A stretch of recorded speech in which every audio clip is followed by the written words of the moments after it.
Pasha interim, निजाम Pasha, supreme court ने interim order pass किया है। निजाम पाशा, सुप्रीम कोर्ट ने इंटरिम ऑर्डर अंतरिम आदेश पास किया है।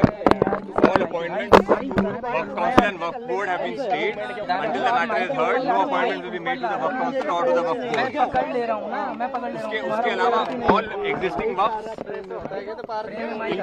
all waqfs including waqfs by user which are notified, registered, gazetted, etc. will be protected and will not be their nature and character will not be changed while the matter is being heard. ये अंतरिम आदेश interim order supreme court ने पास किया है।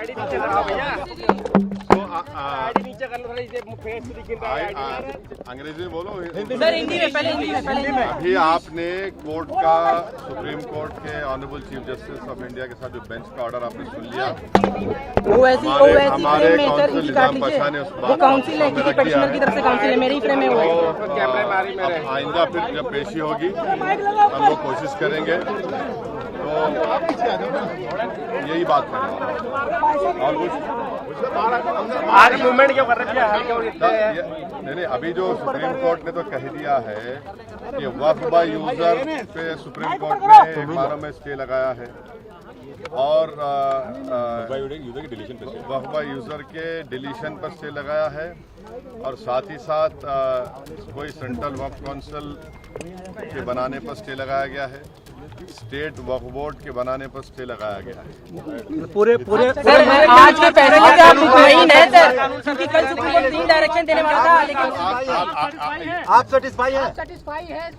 आज का जो फैसला है उससे आप सेटिस्फाई हैं सर? कितना आश्वस्त? देखिए, मैं joint working committee of parliament का मेंबर था।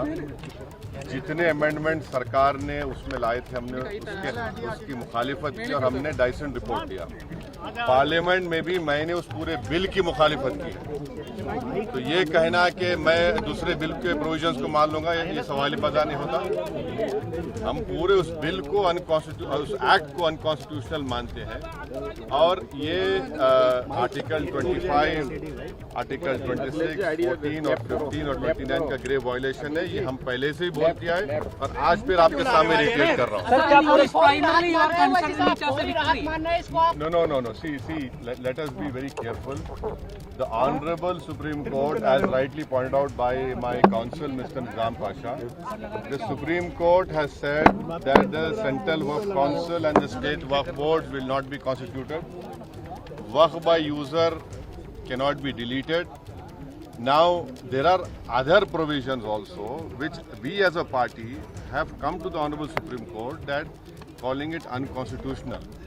Now, whenever it will be heard, our counsel, Mr. Nizam Pasha, on behalf of me, will be arguing it. As you know very well, that during the deliberations of the Joint Working Committee, I have given a Dyson report opposing all the amendments that were proposed by the government. And during the debate in the Parliament on the consideration or passing of that bill, I have opposed each and every amendment. I have called it unconstitutional. I still call this law as unconstitutional, as violating the fundamental rights of Article 14, 15, 25, 26। Asaduddin Owaisi को आप सुन रहे थे। आज अदालत में जो सुनवाई हुई है और जो निर्देश सामने आए हैं उसी पर अपनी प्रतिक्रिया देते हुए, हालांकि वो कह रहे हैं कि मैंने तो पूरे के पूरे जो संशोधन सरकार लेकर आ रही थी उसका विरोध किया था, इसीलिए मैं तो पूरी तरीके से इस कानून के खिलाफ हूं।